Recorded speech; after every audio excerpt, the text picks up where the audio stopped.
ఇలా వీడ్కోలు పలికి మహారాజుగా మంచి తండ్రిగా ఇరు ధర్మాలకు న్యాయం చేసి వృషభుడు భరతుడికి రాజ్యాన్ని అప్పచెప్పాడు. ఆ భరతుడి పరిపాలన వల్లే ఈ భూమండలానికి భరతవర్షం అనే పేరు వచ్చింది. తన బాధ్యతలన్నీ నెరవేర్చి వృషభుడు తన అవతార లక్ష్యంగా సాంసారికులకు ముక్తి మార్గాన్ని వివరించి విరాగిలా వారందరికీ వీడ్కోలు పలికి అజగర వ్రతం చేపట్టాడు. అంటే కొండ చిలువ ఎలా భూమి మీద పడిపోయి ఉండిపోతుందో అలా నేలపై పడి ఉండిపోవడం, అది బ్రహ్మజ్ఞాని స్థితి. అలా ఆకలి దప్పులు లేకుండా ఎన్నో ఏళ్లు పడి ఉన్న తర్వాత ఒకనాడు ఋషభుడు స్థానిక అరణ్యంలోకి వెళ్ళిపోయాడు. అలా నడిచి వెళుతుంటే చెట్లు ఒకదానితో ఒకటి రాపిడి అగ్నిహోత్రం బయలుదేరింది. ఆ అగ్నిజ్వాలను చూస్తూ ఆ జ్ఞానమూర్తుల నవ్వుతూ నిలబడిపోయాడు. ఆనందంతో అగ్నిహోత్రానికి ఆహుతయ్యాడు. ఆత్మరూపంగా అమరలోకాలకు తరలిపోయాడు. సమస్త దేవతలకు లోకాలకు గురువులకు గురువైన దైవ స్వరూపుడు ఋషభుడు. ఆయన చరిత్ర వింటే దుశ్చరిత్రుల దురితం తొలగిపోతుంది, శుభాలు చేకూరుతాయి, భక్తి ఇనుమడిస్తుంది. భరతుని చరిత్ర. శ్రీ మహావిష్ణువు అవతారమైన ఋషభదేవుడు జనరంజకంగా పాలించి లోకాలకు మోక్ష మార్గాన్ని ఉపదేశించి అమరలోకాలకు తరలిపోయాడు. అనంతరం ఆయన పెద్ద కుమారుడైన భరతుడు ఆ బాధ్యతలను స్వీకరించాడు. తండ్రి పరిపాలించిన విధంగానే ఆయన ప్రజలను తన కంటి పాపల్లా చూసుకొని ఆదర్శవంతమైన పాలకుడిగా పేరు తెచ్చుకున్నాడు. క్షత్రియుడిగా ఎంత దక్షతతో రాజ్యపాలన చేసిన ఆ మహారాజు భగవంతుణ్ణి మాత్రం విస్మరించలేదు. అండ పిండ బ్రహ్మాండాది లోకాలను భరించే భగవంతుణ్ణి ఎన్నో యజ్ఞాలతో ఆరాధించాడు. అపరిమితమైన అగ్నిహోత్రాదులను ఆచరించాడు. నిరంతరం ఆ నీరజనాభుడి ఘనతను తలుచుకుంటూ భక్తిమయమైన హృదయంతో శ్రద్ధతో సమస్త రాజ్యాన్ని పరిపాలించాడు.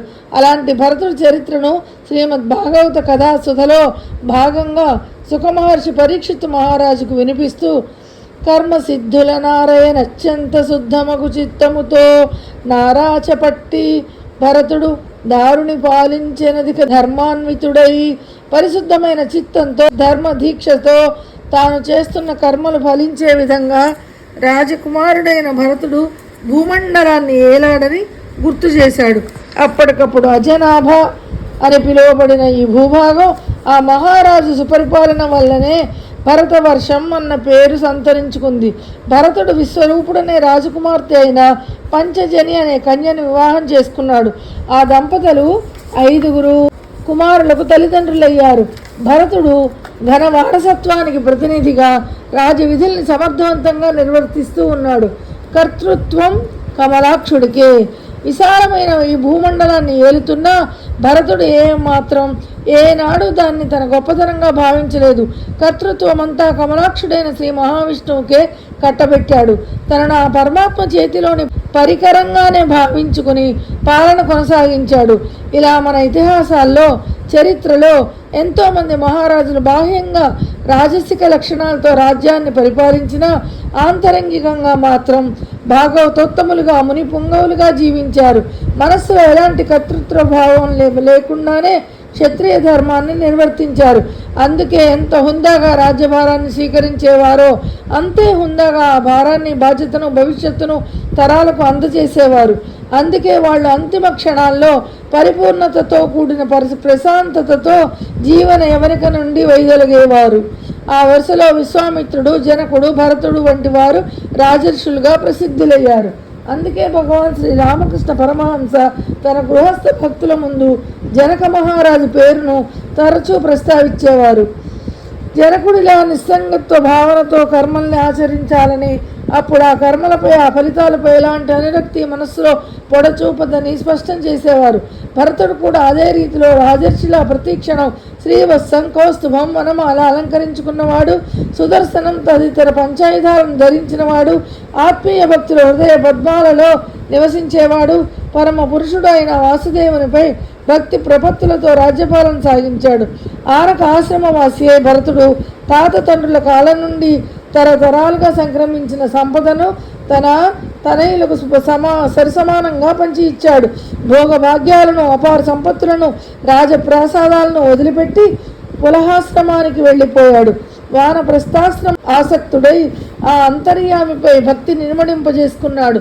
ఇందులో భాగంగా అక్కడ మహారాజు ముని వేషధారి అయి నతుల తులసీదళంబుల నంబువులను కందమూలాది ఫలముల కంజములను ఘనత నర్పించు నిచ్చలు తనివిలేక సేవ చేయిచునుండే నా శ్రీ సుహరిని. చిగుళ్లతో, తులసి దళాలతో, తీర్థ జలాలతో, కందమూలాలతో, కమల ఫలాలతో ఆ శ్రీహరిని అర్చిస్తూ తనివి తీర సేవ చేసుకోసాగాడు. ఆ శ్రీహరి సేవతో భరతుడిలో విషయ వాంఛలు తొలగిపోయాయి. శమధమాది సుగుణాలు సంప్రాప్తించాయి. భగవంతుడిని భక్తితో భజిస్తుంటే అహంకారం అనే ముడి విడివడిపోయి ఆనందానుభూతి కలిగి నేను పులకించింది. ఆయన కన్నుల్లో ఆనందాశ్రువులు పొంగి పొరలాయి. దేవదేవ, కేవలం సంకల్ప మాత్రంతో ఈ సమస్త లోకాలను సృజించావు. మళ్ళీ తిరిగి నీవే ఈ లోకాలన్నింటిలో అంతర్యామివై ఉన్నావు. ఈ లోకాల్లో జీవులన్నింటినీ నీ యోగశక్తితో రక్షిస్తున్నావు. ప్రచండమైన సూర్యమండలంలో ప్రకాశిస్తున్నావు అంటూ ఆనంద పరవశుడై ప్రార్థిస్తున్నాడు. భక్తికి ఇది పరాకాష్ట.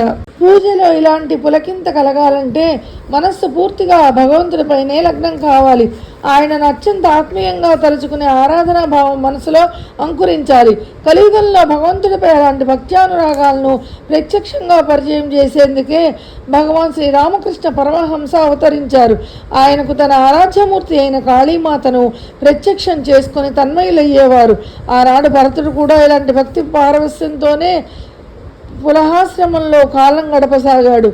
జింకపిల్లపై జాలి తలిచి వానప్రస్థ జీవనంలో మునిగిపోయిన భరతుడు ఒకనాడు ఆశ్రమ సమీపంలో నది స్నానం చేసి కళ్ళు మూసుకుని ఓంకారం జపిస్తూ ఉన్నాడు. అప్పుడు నిండు చూలాలైన జింక నీళ్లు తాగడానికి ఆ నదీ తీరానికి వచ్చింది. అది నీరు తాగుతూ ఉండగా ఒక సింహం దిక్కులు పిక్కటిల్లేట్లు భయంకరంగా గర్జించింది. జన్మతః భయస్వభావం కలిగిన ఆ లేడీ ఆ భీకర శబ్దాన్ని విని అదిరిపడింది. దప్పిక తీర్చుకోకుండానే అమాంతం ఎగిరి ఆవలకొక్క దూకు దూకింది. ఆ ఘటనతో ఆ జింక కడుపులోని పిల్ల జారి నదీ జలాల్లో పడింది. తల్లి జింక పక్కనున్న కొండరాతిపై పడి ప్రాణాలు విడిచింది. అప్పుడు ఆ నదీ జలాలలో విలవిల్లాడుతూ మునిగి తేలుతున్న జింక పిల్లను చూసిన భరతుడు హృదయం ద్రవించింది. దయాద్ర చిత్తుడై తల్లి లేని ఆ జింక పిల్లను ఆశ్రమానికి తెచ్చుకున్నాడు. ఎంతో గారాబంతో సాకటం మొదలుపెట్టాడు. దాన్ని లాలించడం పాలించడంలోనే పొద్దుపుచ్చసాగాడు. ఆ జింక ఆలనా పాలనలో భరతుడు ఘన తపము చలనమొందుటయను భరతుండెరుగకాత్మయోగమ్మున చెయ్యన భాష హరిణ పోతము తన మదిలో నిలిపి నిరంతరం ఆ జింక పిల్ల గురించి ఆలోచిస్తూ తాను తపస్సుకు దూరం కావడాన్ని గుర్తించలేదు. తన ఆత్మయోగానికి విఘ్నం వాటిల్లిందని అతడు గమనించలేదు. ఆ బాల కురంగం కూడా చెంగున పరుగులు తీస్తూ దుముకుతూ ఉన్నట్టుండే ఆ రాజర్షిని రాసుకునేది. కొమ్ములతో గీరేది, దగ్గరికి వస్తూ కాళ్ళతో రాస్తూ గిట్టలతో గీకుతూ మారం చేసేది.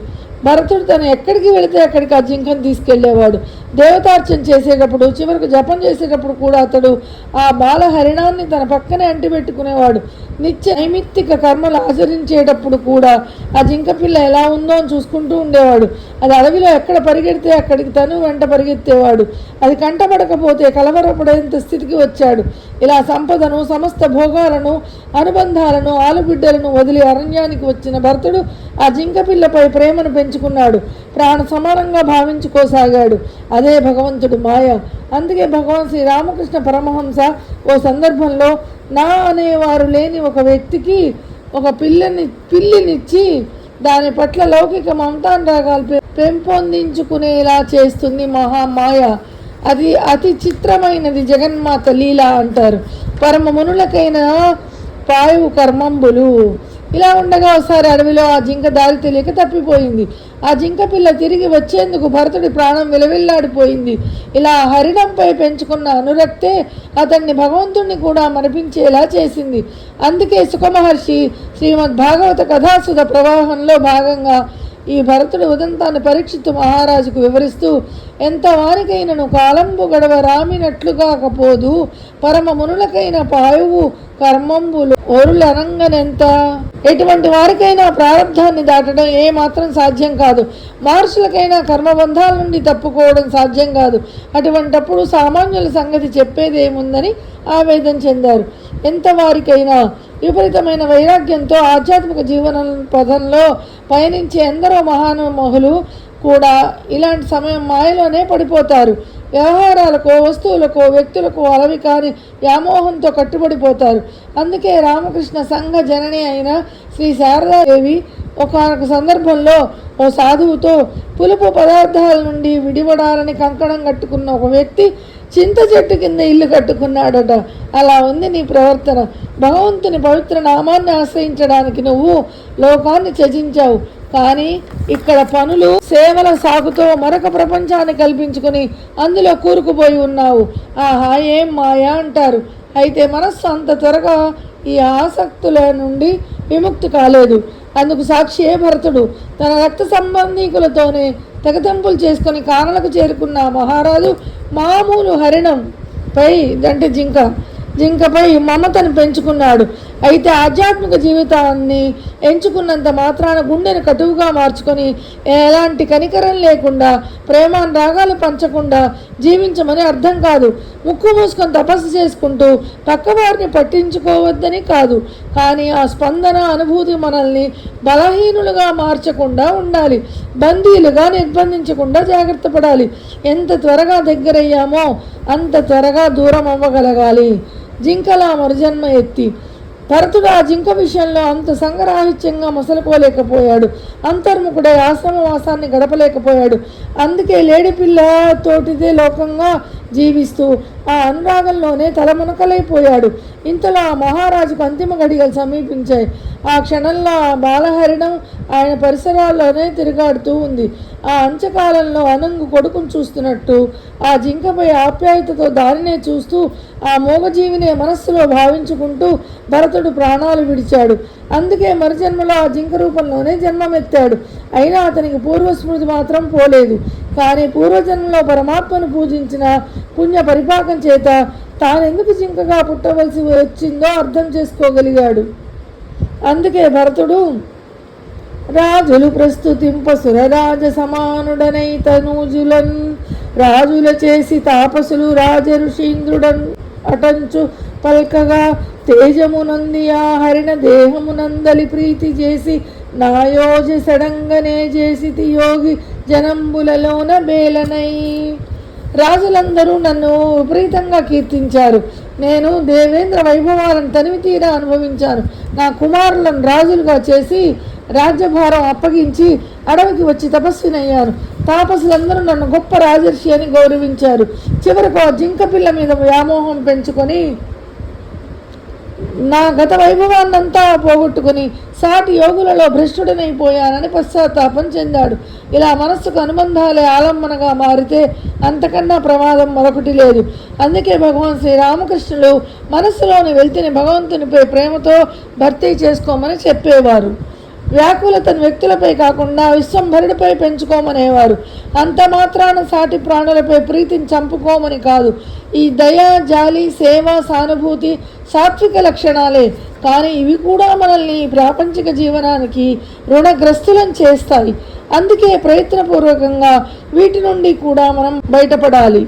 సానుభూతిని సాక్షిభావంతో ప్రదర్శించగలగాలి. కర్తృత్వ భావం లేకుండా పరమాత్మకు ప్రతినిధులమన్న భావనతో ధర్మకర్తలమనే దృష్టితో వ్యవహరించాలి. అప్పుడు ఈ లక్షణాలు మనల్ని స్థిమితంగా ఉంచుతాయి, బంధరాహిత్యాన్ని ప్రసాదిస్తాయి. అందుకే ఇతరులతో ప్రగాఢమైన మమతానుబంధాల్ని పెంచుకున్నప్పుడు ఆత్మయందు నిలకడగా ఉండలేవు అంటారు భగవాన్ శ్రీ రమణ మహర్షి. మనస్సు ఆత్మోన్ముఖం అంతర్ముఖం కానప్పుడు ప్రశాంతత కరువవుతుంది. మదనతో మృగదేహ త్యాగం. మరుజన్మలో జింకగా జన్మనెత్తాక భరతుడు తన మోక్ష మార్గానికి ఆటంకమేదో అర్థం చేసుకున్నాడు. గత జన్మలో లేడిపిల్లపై మమకారమే ముక్తికి విఘాతం కలిగించిందని మదనపడ్డాడు. ఈ తప్పును సరిదిద్దుకోవాలనే సంకల్పంతో తల్లి జింకను వదిలి సమీప వనాలకు వెళ్ళిపోయాడు. ఆ అరణ్యంలోని పులహాశ్రమం చేరుకున్నాడు. భగవత్ క్షేత్రంగా విరాజిల్లుతున్న ఆ ఆశ్రమంలోని మునీశ్వర్ల సాహచర్యంలో తరించాలని నిర్ణయించుకున్నాడు. తనకు ప్రాప్తించిన హరిణదేహాన్ని వదిలిపెట్టడానికి తగిన సమయం కోసం వేచి చూడసాగాడు. ఏ జీవజాలంతో సంబంధం లేకుండా ఒంటరిగా ఉంటూ ఎండిన ఆకులు, గడ్డి పరకలు, తీగ దుబ్బలు తింటూ గడపసాగాడు. తన జింక జన్మకు కారణమైన నది వద్దనే బ్రతుకు ముగించాలని కోరుకుంటూ కాలం గడిపాడు. తుదకు ఆ పుణ్య నదిలో స్నానం చేసి ఉండగా భరతుడు తన మృగదేహాన్ని వదిలిపెట్టాడు. భద్రకాళి క్రోధము ముమ్ముడిగొనగా అతడిలోని ఆధ్యాత్మిక అన్వేషణ ఫలితంగా తర్వాతి జన్మలో ఓ సద్బ్రాహ్మణుడికి కుమారుడిగా పుట్టాడు. భరతుడు బ్రాహ్మణ పుత్రుడిగా ఊహ తెలిసిన క్షణం నుండి సంసార బంధాలకు దూరంగా ఉంటూ వచ్చాడు. ఇతరులతో సాంగత్యం జన్మ పరంపరకు కారణమవుతుందని అర్థం చేసుకున్నాడు. అందుకే దేహస్పృహ లేకుండా లౌకిక లంపటాలకు దూరంగా జడుడుగా, అంటే జడ పదార్థం అంటారు కదా, అలా జడుడుగా జీవించసాగాడు. తండ్రి దగ్గర అన్ని విద్యలు నేర్చిన చూడడానికి మాత్రం అక్షర జ్ఞానం లేని అమాయకుడిగా తిరగసాగాడు. అంతేకాకుండా అతుల మృష్టాన్నమైన గదన్నమైన నెత్తి పెట్టిన జివ్వకు హితముగానే తలంచి భక్షించుగా కొండు దలచి మిగుల ప్రీతి సేయడు రుచులెందు పెంపుతోడ. షడ్రసోపేతమైన అన్నం పెట్టినా, పాసిపోయిన అన్నం పెట్టినా కాదనకుండా ఒకే విధంగా స్వీకరించేవాడు. అది ఇది కావాలని రుచుల కోసం మరులు చాసేవాడు కాదు. అలా జీవ చాపల్యాలకు చిత్త చాంచల్యాలకు దూరంగా ఉండడం అత్యున్నతమైన ఆధ్యాత్మిక స్థితి. భరతుడు బ్రహ్మజ్ఞానిలా. భరతుడు ఎప్పుడూ ఆత్మానుభూతి పొంది ఆనందంగా ఉండేవాడు. అతనికి సుఖదుఖాలు తెలియవు. దేహంపై ఏమాత్రం శ్రద్ధ లేదు. చలి వేడి వానలకు భయపడేవాడు కాదు. ఒంటి మీద వస్త్రం కప్పుకునేవాడు కాదు. గట్టిపడిన దేహంతో కటికి నేలపై పడుకునేవాడు. మట్టి కొన్న మాణిక్యంలాగా అతని బ్రహ్మ వర్చస్సు బయటికి కనిపించేది కాదు. ఒక్కొక్కసారి మాసిన బట్టలతో మడ్డిగా పట్టిన యజ్ఞోపవీతంతో తిరిగేవాడు. అతన్ని చూసి అజ్ఞానులైన వారు వీడు బ్రాహ్మణుడే కానీ వట్టి పనికి మాలిన ముద్దని అనుకునేవారు. భరతుడు ఏ పని చేయకుండా ఊరక ఇతరుల నుంచి ఏదీ స్వీకరించేవాడు కాదు. ఇలాంటి బ్రహ్మజ్ఞానులు బాహ్య ప్రపంచానికి పిచ్చి వాళ్ళలా తోస్తారు. ఆ పిచ్చే పారమార్థికతకు ప్రతీక అని అర్థం చేసుకోలేరు. లోకంలోని తుచ్చమైన సుఖాల కోసం వెంపర్లాడేవారు. రత్నాలను వదిలి రంగురాళ్లను పట్టుకొని మురిసే మూర్ఖుల్లాంటి వాళ్ళు. అలాంటి అధిక సంఖ్యాకులకు నిరాడంబరంగా కనిపించే యోగి పుంగవులు అమాయకుల్లా అసమర్థుల్లా తోస్తారు. అందుకే భగవాన్ శ్రీ రామకృష్ణ పరమహంస, రమణ మహర్షి లాంటి బ్రహ్మజ్ఞానులను కూడా లోకం తొలి రోజుల్లో ప్రయోజకులు కాని పిచ్చివాళ్ళుగానే భావించింది. కానీ వాళ్ళ బ్రహ్మానందంతో పోలిస్తే ప్రాపంచికుల విషయానందం ఎంత అల్పమైందో ఎన్నటికీ అర్థం కాదు. ఆదిశంకరాచార్యుల భజగోవిందం శ్లోక పరంపరలో ఆయన శిష్యుడు ఆనందగిరి యోగరతో వా భోగరతో వా సంగరతో వా సంగవిహీన యస్య బ్రహ్మణి రమతే చిత్తం నందతి నందతి నందత్యేవ. బ్రహ్మమందు రమించే బ్రహ్మజ్ఞాని భోగాభ్యాసరతుడైన విషయ వస్తు జన సమూహాల యందు ఉన్న వాటి యందు ఎలాంటి ఆసక్తి లేకుండా అతని చిత్తం ఎల్లప్పుడూ బ్రహ్మమునందే రమిస్తూ ఉంటుంది అని ఉద్ఘాటించాడు. కాపాడిన కాళికాదేవి. భరతుడు నివసించే ప్రాంత బోయనాయకుడికి సంతానం లేదు. కాళికాదేవి నరబలి ఇస్తే పిల్లలు కలుగుతారని కొందరు సూచించారు. బిల్లరాజు సేవకులు నరబలి ఇవ్వడానికి ఓ యువకుడి కోసం గాలిస్తున్నారు. పిచ్చివాళ్ల కనిపిస్తూ పొలానికి కాపలా కాస్తున్న భరతుడు వారికి కనిపించాడు. వెంటనే ఆ భటులు ఆ బ్రాహ్మణ శ్రేష్ఠుని కాళికాలయానికి తీసుకువెళ్లారు. అభ్యంగన స్నానం చేయించి కొత్త బట్టలు కట్టించారు. ఒంటి నిండా చందనం పూశారు. మెడ నిండా పూలదండలు చుట్టారు. ఆభరణాలు అలంకరించారు. అక్షింతలు చల్లారు. విందు భోజనం పెట్టారు. అమ్మవారికి ధూపం వేసి దీపం వెలిగించారు. బ్రాహ్మణ యోగిని బలిపశువుగా ఎదురుగా కూర్చోబెట్టారు. బిల్లరాజు భరతుడిని బలి ఇచ్చేందుకు సిద్ధపడుతున్నాడు. క్షణాల్లో తన కుత్తుకు తెగిపడుతుందని తెలిసినా ఆ విప్రుడు నిశ్చలంగా చూస్తూ కూర్చున్నాడు. పాపాత్ములు దౌష్ట్యా తలపడిన వారు అయినా బోయరాజు అతని పరిచారకుల మీద కాళీమాత విజృంభించింది. వారి శిరస్సుల నేల కూల్చింది. అతడి శిరస్సు చేత పట్టుకుని కాళికా అమ్మవారు ఆనంద తాండవం చేసింది. ఎవరితోనూ శత్రుత్వం లేకుండా అన్ని జీవరాశులకు ఆత్మీయుడై పరబ్రహ్మ స్వరూపంగా భాషించే ఆ బ్రాహ్మణ పుత్రుడికి ప్రాణహాని జరుగుతూ ఉంటే భద్రకాళి ఊరుకుంటుందా? అమ్మవారు అప్రకాళి అయి ఆ అహంకారులను దురుమాడింది.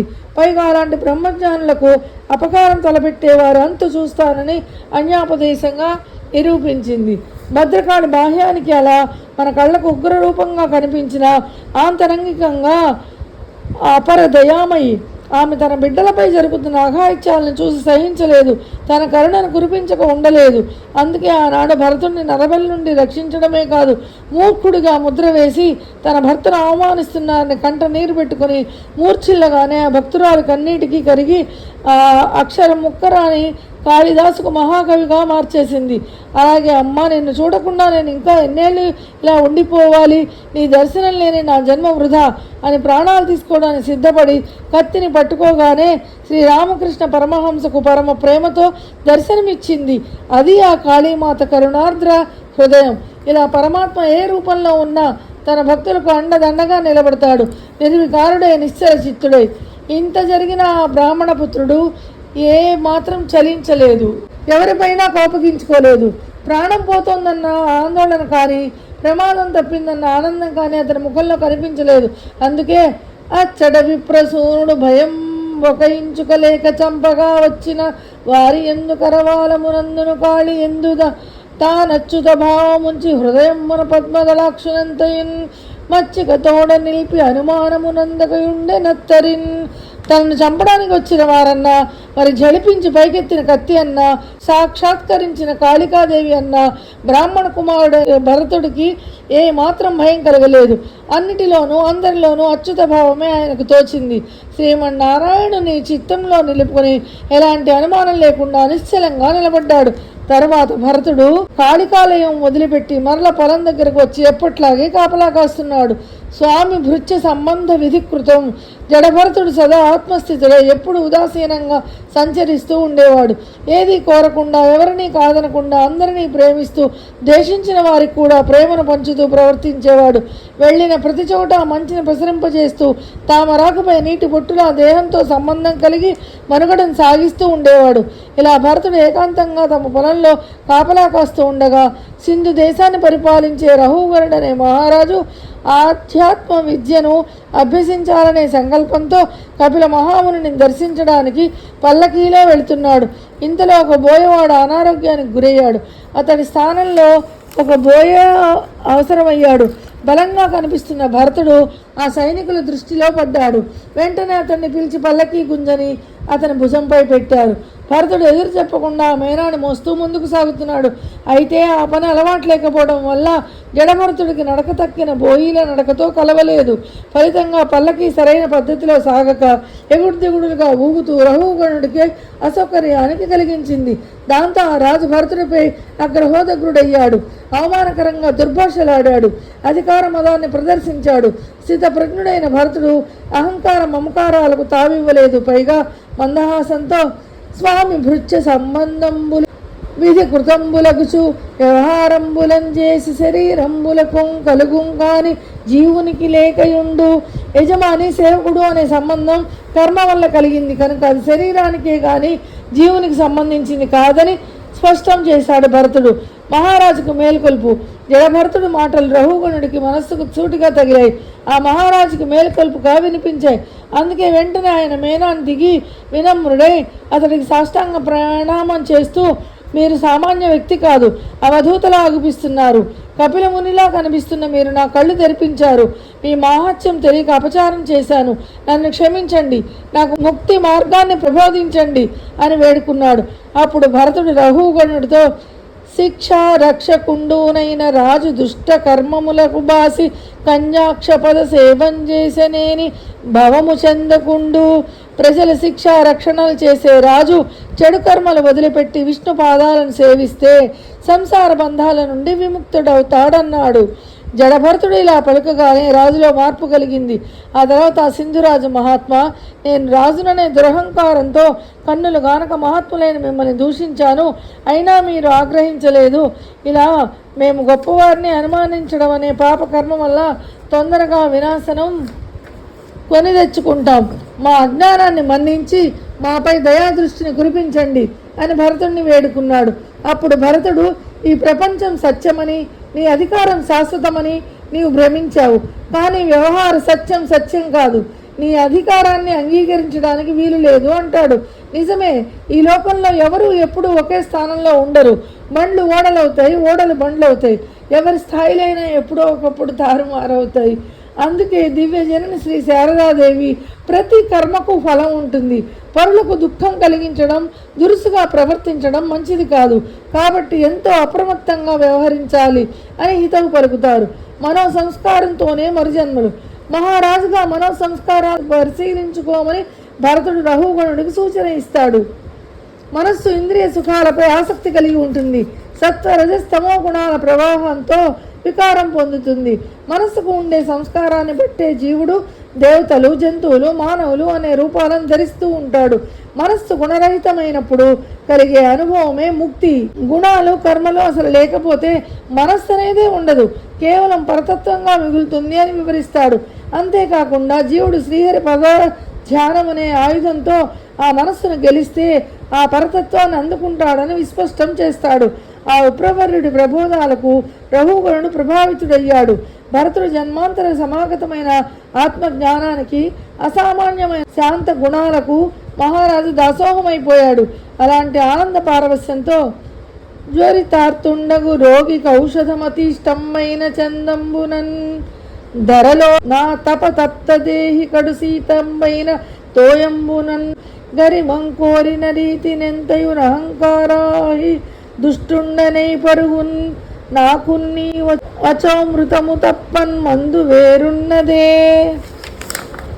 జ్వరంతో బాధపడే రోగికి రుచికరమైన మందు దొరికినట్లు, ఎండలో తప్పించిన వానికి చల్లని నీరు సమకూరినట్లు, అహంకారం అనే పాము కాటుకు గురి అయిన నాకు నీ మాటలనే అమృతం ప్రాప్తించింది. ఇంతకంటే నాకు ఇంకో మంచి మందు ఏమి కావాలి అని సాష్టాంగ ప్రణామాలు చేశాడు. ఆధ్యాత్మతత్వాన్ని సమగ్రంగా వివరించమని అర్థించాడు రఘుగణుడు. అంతటా భరతుడు రాజుపై కరుణతో తత్వజ్ఞానాన్ని ఉపదేశించాడు. పంచమ స్కందం సంపూర్ణం.